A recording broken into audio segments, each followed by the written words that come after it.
Hello, welcome to the Viewpoint. I am Mamadou Mboj. As the COVID-19 crisis unfolds, businesses around the world are trying desperately to keep their heads above water, and business leaders, much like research scientists, are working at breakneck speed to try to find a vaccine to the virus. So business leaders are also hard at it to find, as it were, the antibodies to containing the impact of the disease on businesses, and then come up with an idea to reignite the economy after the pandemic. So how can business leaders respond to the challenges? And how can businesses themselves adapt to the disruption and prepare for what they say the new normal? Here to help me answer those questions is the President of the Gambia Chamber of Commerce and Industry, Mr. Idris Mahasjub. Welcome to the Viewpoint. Thank you, Mr. Mboj. Eid Mubarak. Eid Mubarak. Thank you for coming here. Absolutely. So here we are. I mean, December 31st, who would have thought that just round the corner there was this egregious thing waiting for us. So, at what point did the GCCI deem it fit to come in when it was affecting businesses? How is it affecting businesses? At what point did you come in? Like most people, when the epidemic started, before it became a pandemic, we were all watching on TV what was happening in China. But most of us were focused more on the innovation that China was doing. We were all amazed by the fact that China was able to build a big modern hospital in 2 weeks. And that was the concern. At the time, we didn't know what this thing was really about.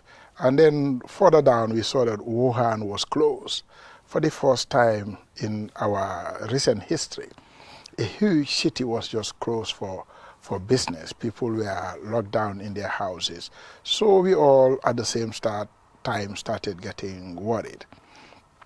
But still, I don't think it was clear to the rest of us or to the rest of the world.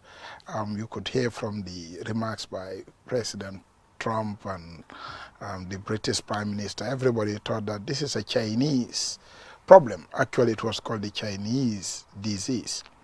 Then it went to Italy, and everything changed, because in Italy it was on the spotlight. Everything was happening real time. People were dying.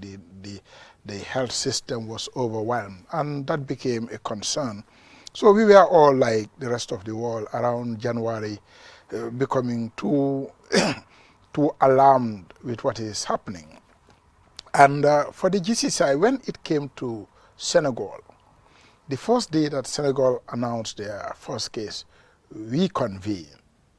And we convened to say that when it comes to Senegal, it is going to come to the Gambia. I mean, viruses do not require visas to move from one place to the other. And we held our meeting and come up with businesses against COVID-19. It started the first day that Senegal announced their first case. This was when February, March? I think it was around February. Yes. That was when Senegal announced their first case. And then now, what patterns are emerging about how this virus is affecting our businesses specifically? What patterns are you beginning to see? Yes, when we met, at the time, we decided on a couple of issues, even before I come to the business patterns. And we said that the advice that the WHO is giving was centered on 2 things: social distancing and increasing the medical and health facilities. Of course, health is not our core. And we thought that, yes, social distancing in our type of culture is going to impact greatly what is going to happen in the Gambia. But more importantly, even though it will be desirable, it will not be feasible for a lot of reasons.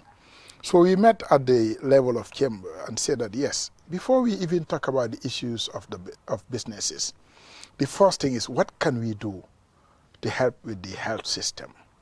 We know that even if the government have funds, it will be very difficult to immediately sort of like put government funds without proper due diligence, tender, etc., etc. We said, let us raise funds. And that was the first thing we did for business, even, or by business, even before we were impacted. We said, we are a member of the community. Let us show goodwill. At some point, we will go back to the community to ask for help. So we decided to do the telethon, and that telethon was very critical. I mean, it is very small, the 20 million or so pledge, compared to the 2-point-something billion that the government has. But then these were early funds that were available, and through those funds, we were able to do the sanatorium completely, fancy sanatorium, prepared to be able to receive the first COVID patients. So that was the first thing we focused on. The medical and health system. We were able to buy them oxygenators, buy PPEs, and prepare to be able to receive as many people as possible. But we know that that was quite limiting. So we said, okay, how can we help also the medical and health system in the social distancing? And there were 3 areas that were identified that it will not be feasible. In the hospitals, our hospital system was already overcrowded, and these guys cannot move themselves for the required distance. In the prisons were already overcrowded. I mean, in remand, maybe you will have 1 person per meter square. That's the most congested prison known to mankind. And that was in the Lumos.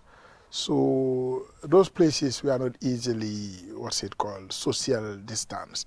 And we said, okay, let us quickly also try to intervene in this area. So apart of spending money with the hospital system, we were able to also help the prisons. We bought them a new van in partnership with the UNDP.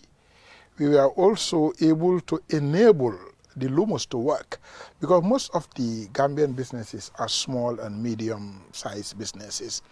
And business involves both producers and consumers. And the people that produce in the gardens and sell it to these Lumos markets were at some point losing a lot of their products and then losing their livelihoods. So we were able to give to all the local government authorities funds to be able to help the Lumos to be able to go on. So that is how we were serializing our activities. Absolutely, with prisons and Lumos or the hospitals. Yeah. So what effect do you think that the intervention, did it help in the social distancing? What exactly was the money supposed to do, if you know what I mean? Yes, for the impact it wasn't the money and what we did. That wasn't the most important thing. The most important thing was to engender a type of national cooperation, because this is not an individual disease. COVID is a community disease. So we wanted to bring everybody on board towards a common goal, common objective, and one focal point. That focal point we thought was the Ministry of Health and the WHO. Together, they were co-chairing a committee. And we didn't want the good intentions of business to be able to distract these guys from the national agenda of fighting COVID. So the most important thing we did was to come together as businesses, and we were able to bring in 500 and maybe 18 people to subscribe, some even as low as $100, some even school children. They are not our members, but we appreciate those small things that they do, because it highlighted the need for the Gambians for the first time to come together on one agenda. It also was important to show everybody, especially businessmen like us. Most of us have big egos. And we thought that the brinkmanship of everybody individually trying to help is going to be a huge distraction. But thank God, everybody or most people were able to come on board under one agenda. Absolutely. But here, then, would one have sort of expected the government, as it were, to have a unified sort of COVID response team, including businesses and including everybody else, one would have thought. It seems as if what the GCCI did, it took your own initiative. Or are you part of a committee, sort of a national response committee? for instance? Yeah, I agree with you. The last time I came here, I was talking about the balance that is required for society, that the government cannot do it alone. And most times it is not even the work of government, because there is an aspect of COVID that, like the health systems, the medical, that's government. But the other response, the other medicine that is prescribed, that is not government. Social distancing it's the community, it's the imam, it's the mosque, it's the priest in the church, it's the local alcalos, it's the elders at home. That requires the community. But in business, we thought that, yes, it was our responsibility. We are a member of the community. We took our own initiative, but we are still open to work with the government in what they are doing, because like we have seen all over the world, business plays a very critical role in the response against COVID, whether it's in the innovation of creating new medicine, whether it's in the PPEs that are being done. The innovation doesn't happen at the level of government. The innovation happens at the level of the farm and at the level of individuals. That's absolutely true. Earlier you talked about the telethon, and your target was to raise $20 million, which you did. So how was it? How did you decide where to spend it? Have you spent it all, or what was going on? I'm sure we had one overriding criteria, that it was only to be used for something related to the fight against COVID. Initially, when we started, we thought that it was only going to be used for the health system. Later on, we realized that COVID is not about lives and health. It's as much about livelihood. People have to feed themselves. And the majority of people in our community are the peasants. They live by the day. They go and take their crops and sell it by the day. That's how. So we were able to expand, but still focus on reducing or mitigating the impact of COVID on both lives and livelihoods. But generally, we had another criteria that we would want it requested.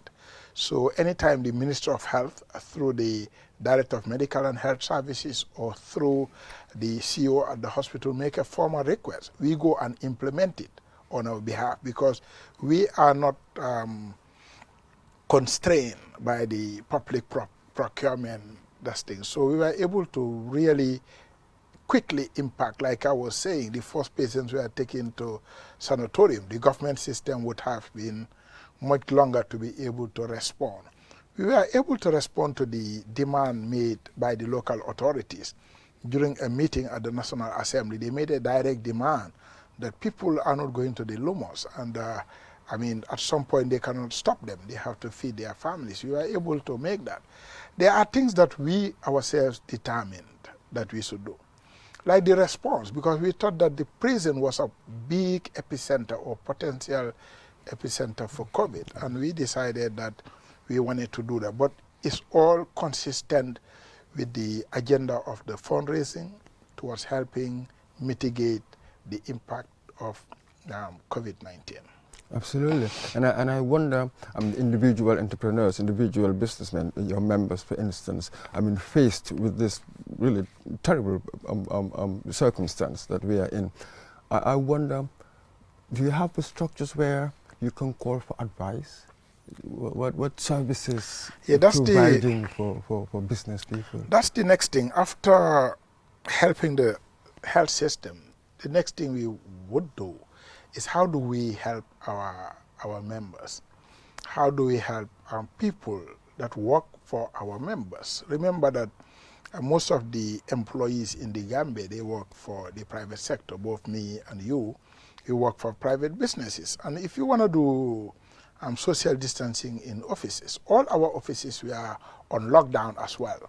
So we were giving out advices on how to do that, how to organize reception activities at the office, how to keep people apart, and we did a great work. Doing that.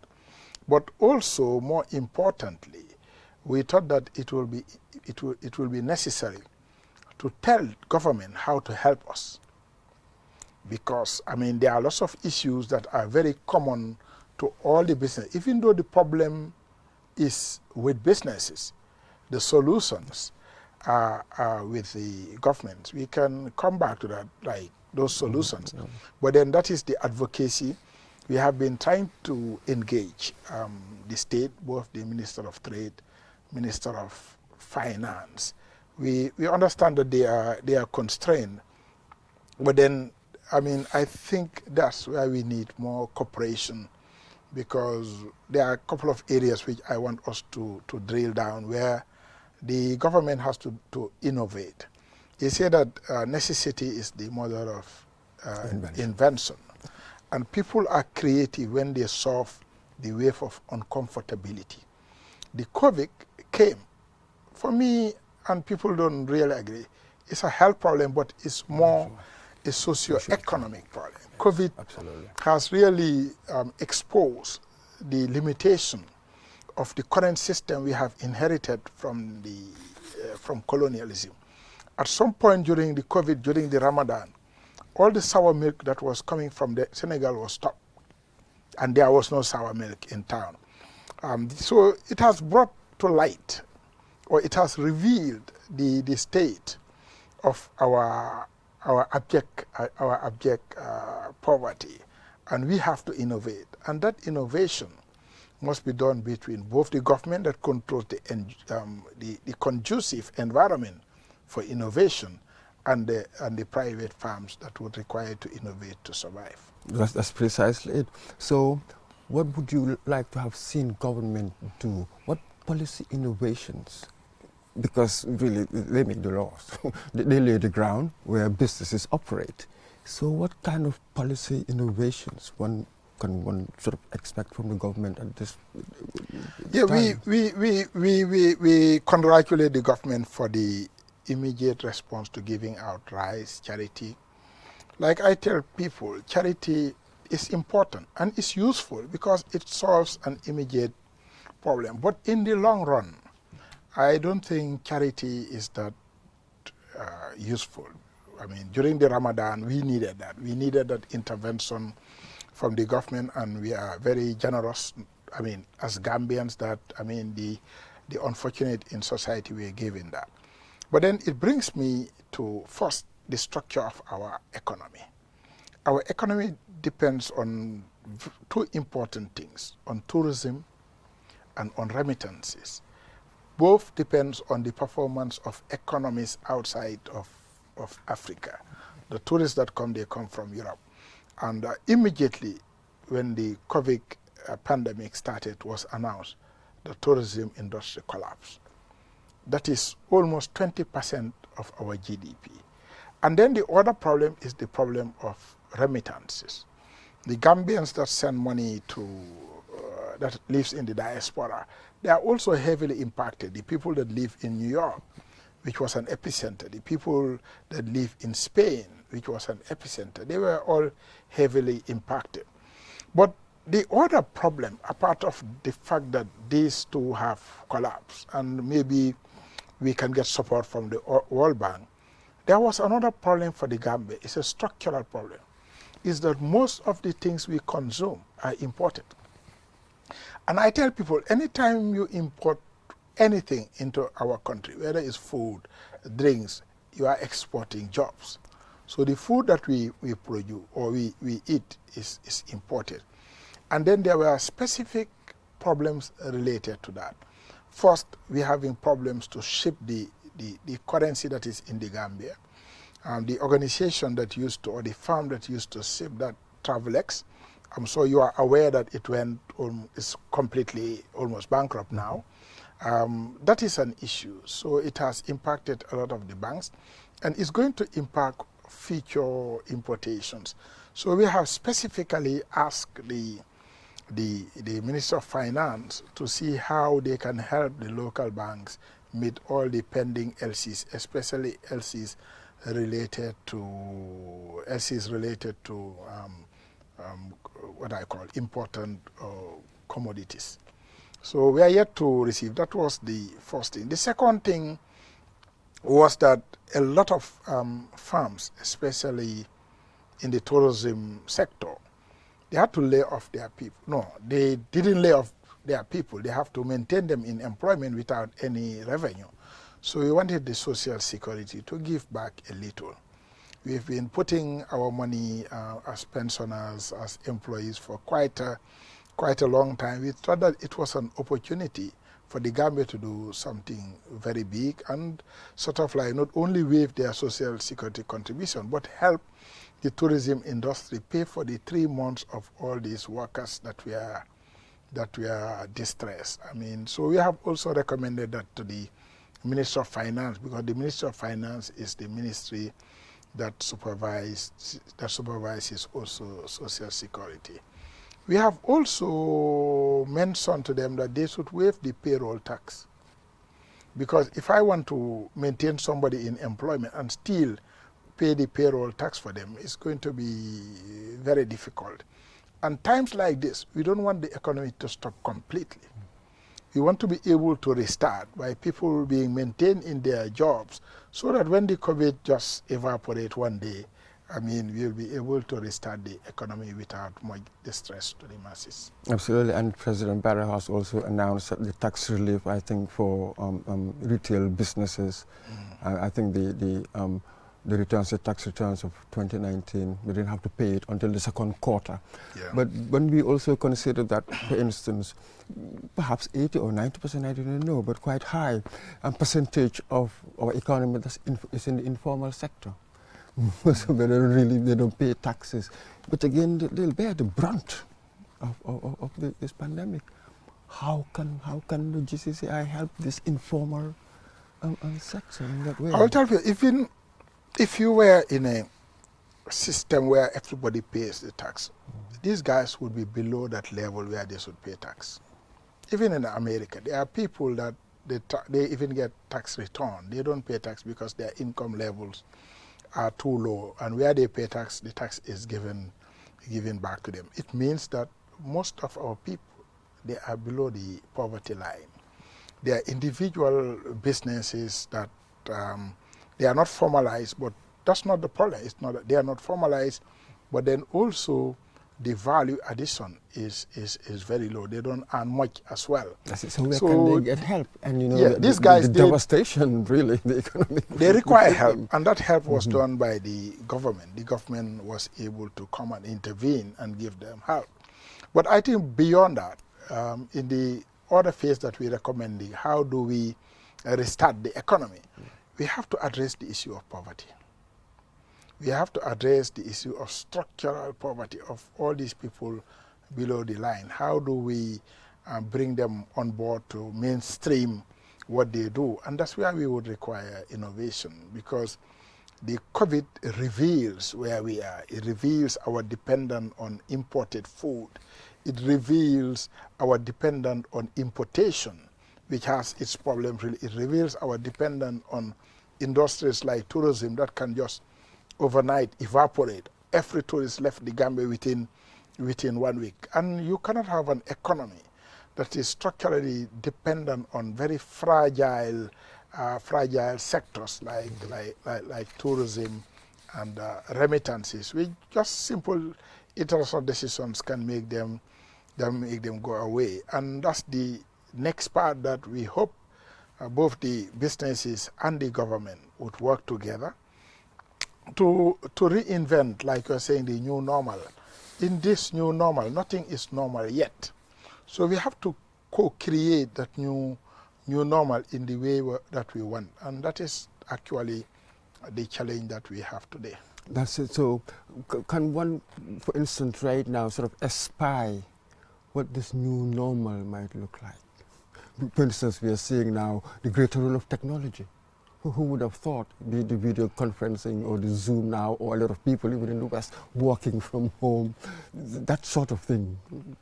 Can you espy any outlines of the new normal, at least as it applies to us? Yeah, I mean, of course, technology in Africa, the technology adoption has been very, very high, the use of mobile technology. So that is not the problem. The problem is, of course, the misuse of technology. I mean, we all have access to the same technology, the same mobile, the same iPhone. But in the West, they use this technology to add value and create wealth. In Africa, we use this technology to become more a consuming society.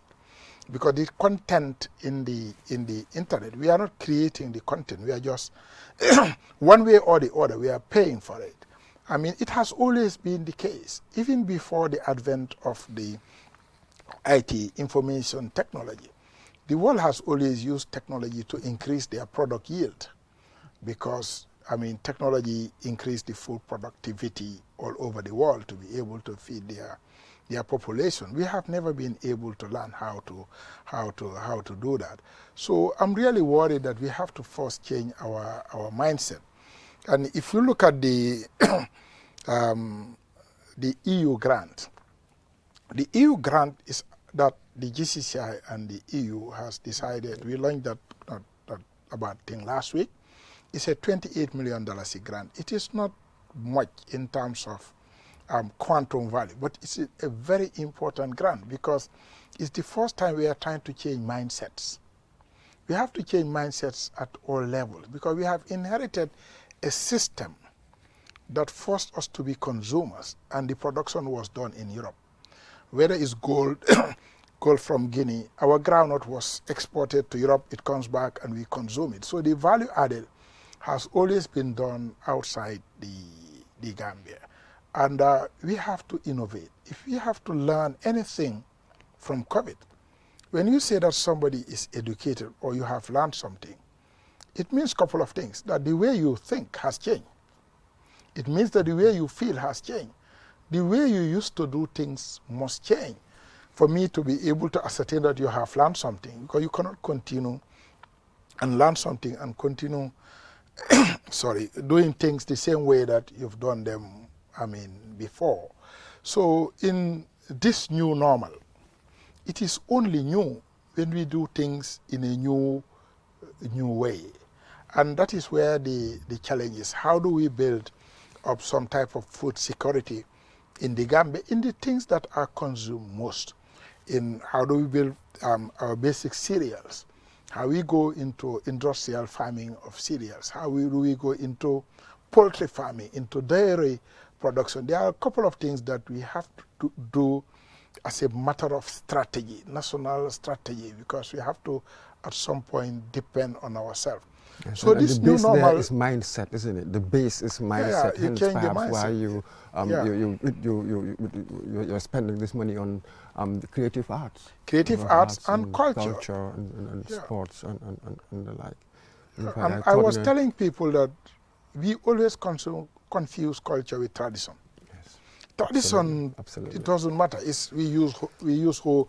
In this country, we don't use tractor. We use hoe. That's our culture. That is not your culture. Yes. That is your tradition. Culture is instantaneous. Every people have their culture. It's the culture of 2000. It's not the same as the culture of 1990. Absolutely. Because culture is the way by which organisms, even ants, or let's take it to the level of human, it's the way that we interact with each other, and we interact with our environment so that we create a harmonious existence. And that is defined by all people. They have to find that balance of how do I interact with my fellow citizens and with our environment. And that brings us to important new things, even about our environment, about how we treat our fishing resources, how we treat, because we have seen that COVID has started because, the Chinese culture has no respect for the environment, and that led us to this. So we have to think differently. We have to think, like you're saying, in the new normal. New normal, yeah. Absolutely. Culture is what you do. Yeah. So some people say really much more than of what you say and the like. So, but now, as they say, in any crisis, you've actually mentioned it, you've alluded to it earlier, every crisis, of course, brings up its own opportunities. Business opportunities that we've seen. Some people now who are tailors now, they've gone on to what they call the COVIDization of their activities, producing masks and that sort of thing. what advice would you tell entrepreneurs how to look for opportunities, as it were, even in a crisis? Then post-crisis, who knows? It could be a very good lucrative business. Yes, it's a two-way exercise. Yeah.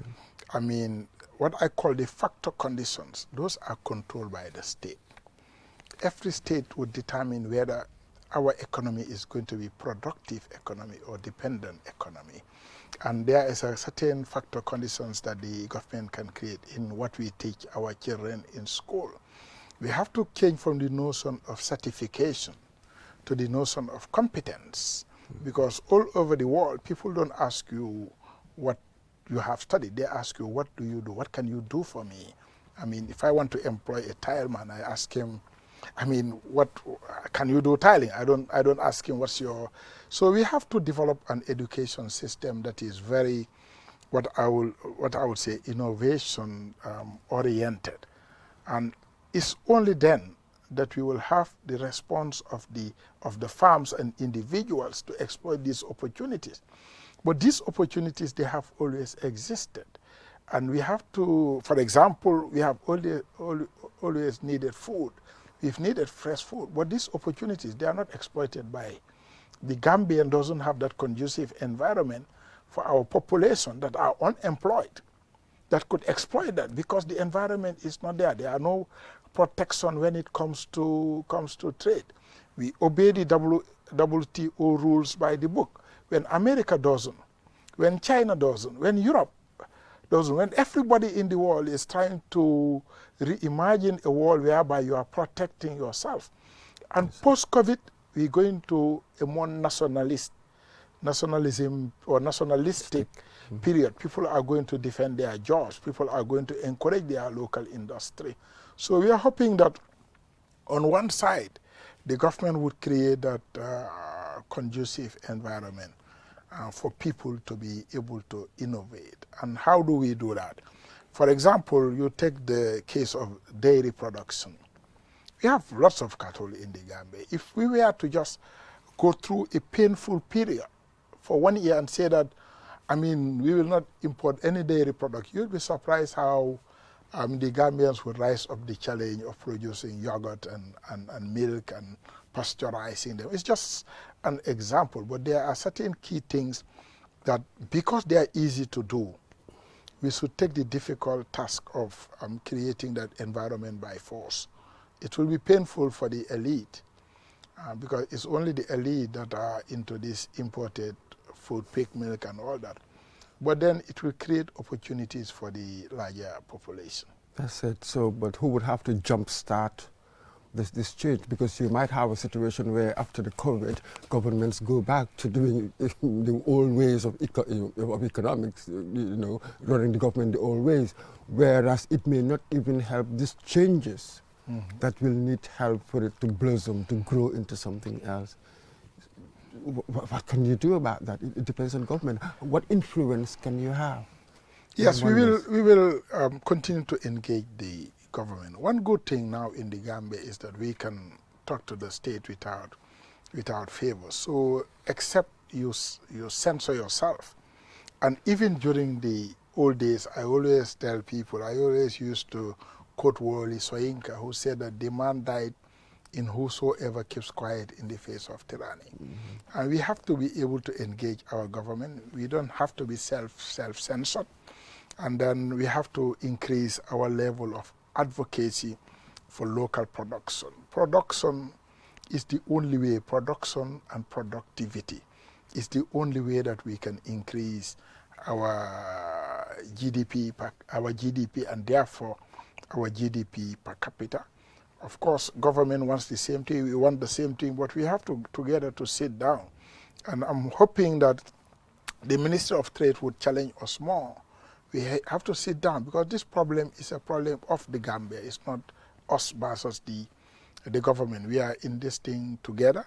When COVID came, our first job was to demonstrate to the state that we care about the things that are important to the government and important to the community. We care about those things. Even before we started talking about what we require as business, we were the first, even before the state, we were the first to come to mobilize not only funds, but mobilize also attention towards the fight against COVID.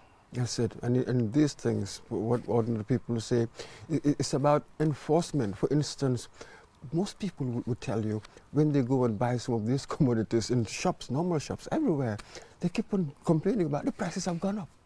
Somehow businesses, they're hiking their prices because you can't, every time you want to go and buy maybe corned beef or whatever, they'll put a price maybe up by $10, $15, say, who can you call? So the structures seem to be lacking. How can you jumpstart that? How do you change that? For so long we've been talking about what's wrong, but again to make that pivotal turning.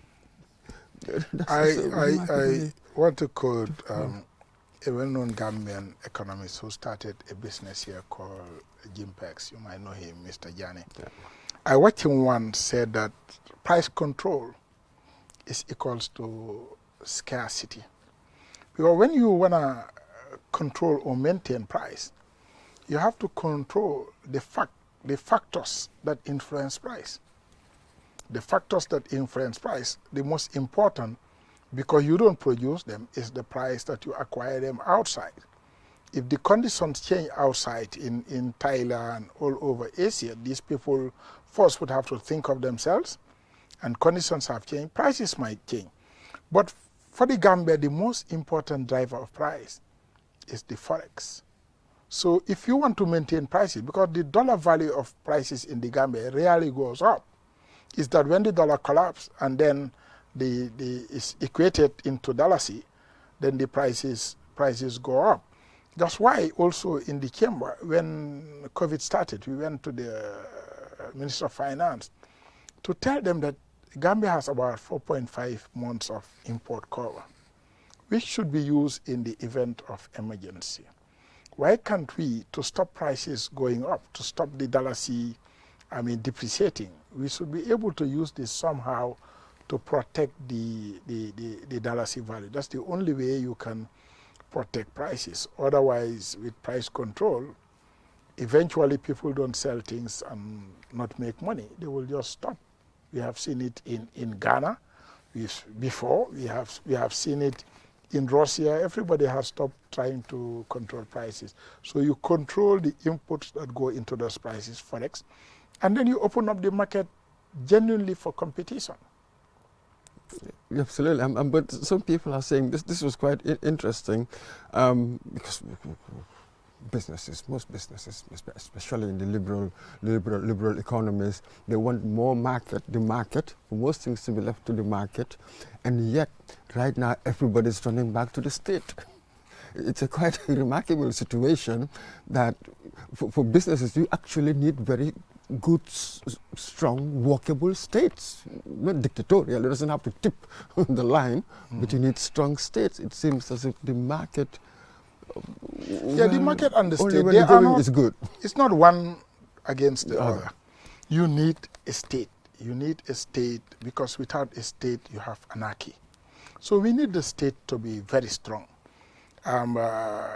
We need also businesses to be very strong, because if businesses are weak, the society would remain poor. People will not have jobs. There will be no innovation. Capital doesn't come together to be able to be used. But when the community is weak, also, we have a problem, because you have what they call crony capitalism, whereby people will become rich just not being creative or employing people. So we need the state to be very strong. But remember that even in well-developed market economies, the state is always the regulator. You are as good as your government.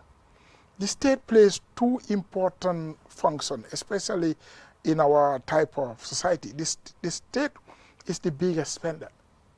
That is important. The state collects taxes, so they have to be very efficient and optimize the taxes that they collect.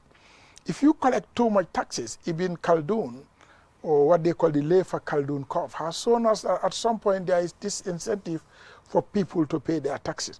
So there is a certain optimization. The state must be able to optimize and collect taxes. And GCCI, we said that the only way to do this is to be very transparent about who pays taxes. There are lots of big businessmen that are charitable and do not pay taxes.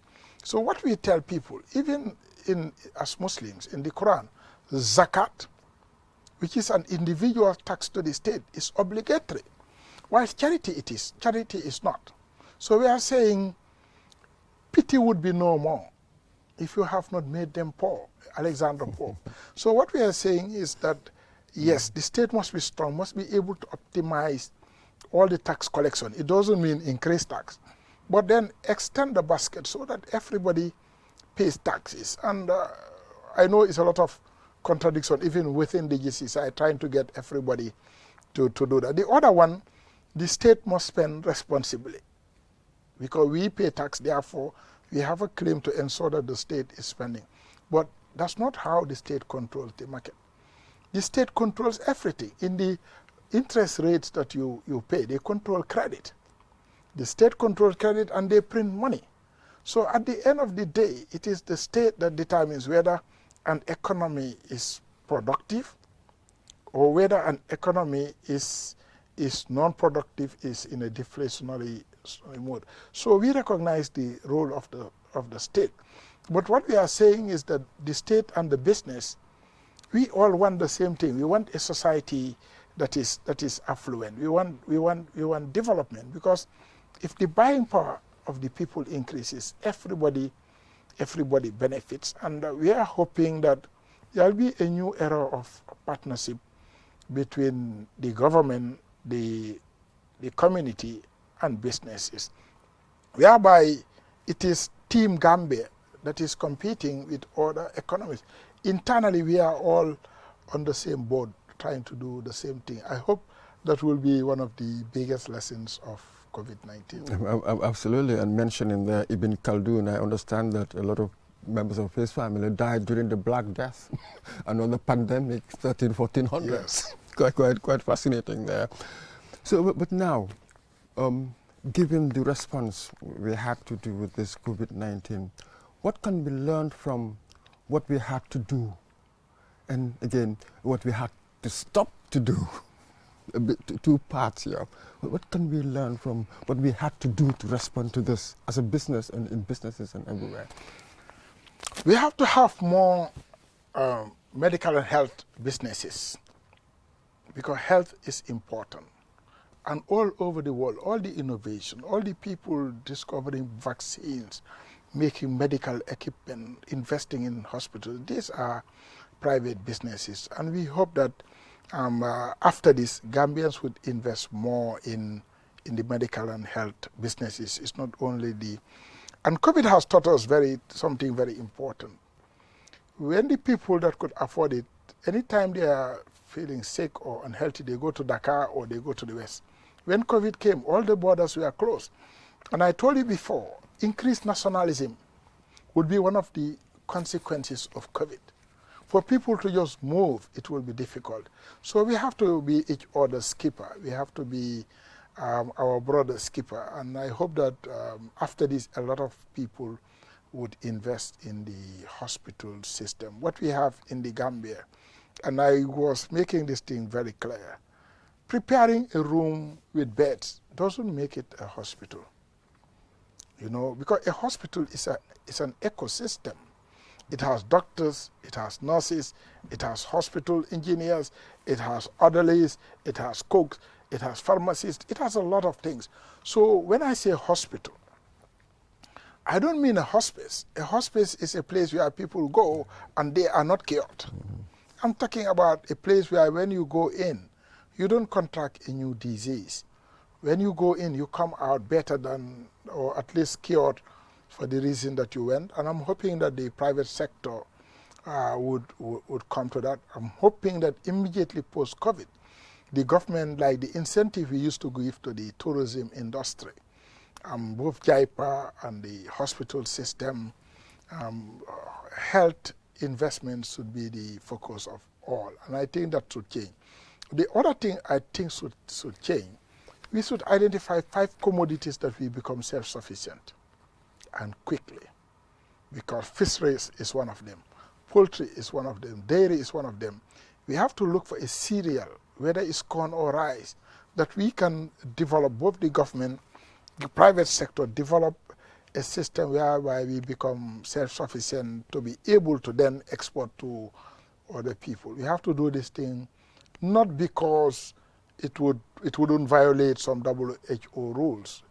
I mean, if you look at American policies like Buy America or Buy American, they are two different things. You have to have a certain level of American steel, otherwise your cars cannot import. So we have to also sometimes not follow all these rules by the book. I mean, but this is our vulnerable situation, isn't it? Getting grant or aid from the EU and all of these international agencies, and they do come with their conditions, don't they?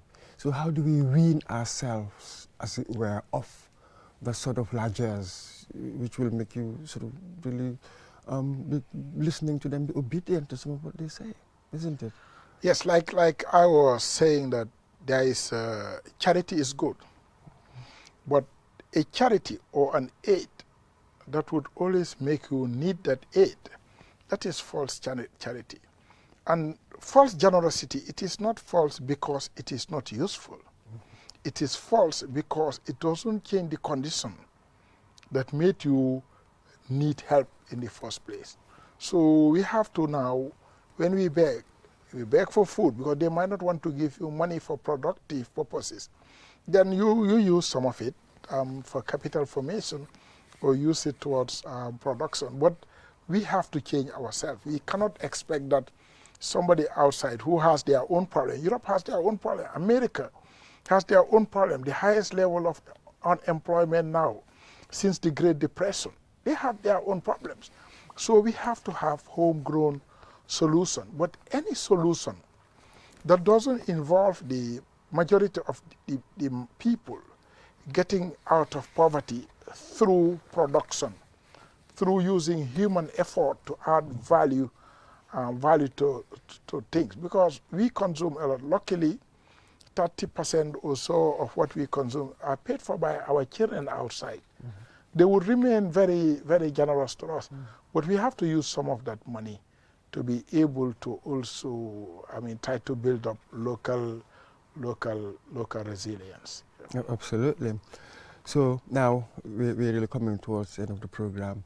What next here? What if numbers rise? The uncertainty. We do not know. What can one advise a business person? What happens next? Yeah, all over the world we have seen more sophisticated societies couldn't cope with the peak. So we are all hoping that, touch wood, that we will not reach those conditions. But the system is not ready to handle beyond. Everywhere in the world, the health system is to a certain capacity, and that is just the reality. So I'm just hoping that we all continue to heed. We are becoming very complacent. We have to continue to heed the advice of the Minister of Health, the advice of the Gambia government, the advice of WHO, to try to prevent the spread of this disease. Continue to heed the advices of social distancing, advices of washing our hands, how to cough. I think that's all that we have, because to increase health capacity, like I have explained, it's not just about having one ventilator here, one ECG here, but who are the people that are going to use it if you have it? Because the hospital, I have said, is an ecosystem. Mm-hmm. But post-COVID, we have to really focus on health education. It's only through education that we can change our condition. We have to also think about the conditions of the people that work for the health system. Their salaries are low, but it should be a burden on all society.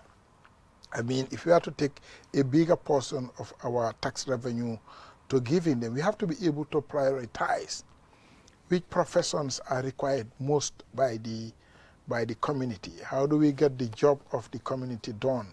Our biggest problem now is our health, especially when even the elite cannot go out. So therefore we have to encourage people to want to become become doctors. We have to encourage people to want to become biomedical engineers, nurses, pharmacists, and all that. We have to put it we have to stop celebrating businessmen, and we celebrate the nobler professions like entrepreneurs and doctors. Yes, absolutely. And you yourself, you did medical engineering. Yes. Wasn't it? And then, so it just shows you, to be an entrepreneur, it can come from anywhere. Yes, entrepreneurship is an attitude, it's emotional intelligence, it's not technical intelligence or knowledge. But then, like I was saying, I mean, perhaps if the medical system was given the right attention, maybe people like me would still be there. But then I think they're doing a great work. Every day we are asking our kids, our families to stay away, to stay at home. But every day these people in the front line, they get up in the morning, leave their families, and they go towards COVID. We have to respect that as a society. We have to admire people when they have knowledge, when they are more educated. And being a doctor, being a scientist, being an engineer, it is difficult. But African societies on the whole, we just respect people just because they are rich. It's important. People that are rich and entrepreneurial, we should respect them. But people can be rich without being entrepreneurs. We have seen Pablo Escobar, very rich people. Some of the richest people in the world are not necessarily entrepreneurs. Entrepreneurs are respectable. They create jobs. They risk their money, and we should respect them. We should respect them for that. People like Mohamed Jah and the rest. I mean, they are heroes. We should also respect the doctors, but there must always be a condition. What value to society? How are you impacting society? Are you employing people? So we should know who's employing people. Are you from the Social Security? We don't know that. We don't have any list published of who are the companies that employ and pay. We should know which companies are paying tax. That way, people will start celebrating different values. That yes, you are a useful company because you pay tax. You are a useful company because you employ people. You are a useful person because you cure our sick, because you educate our children.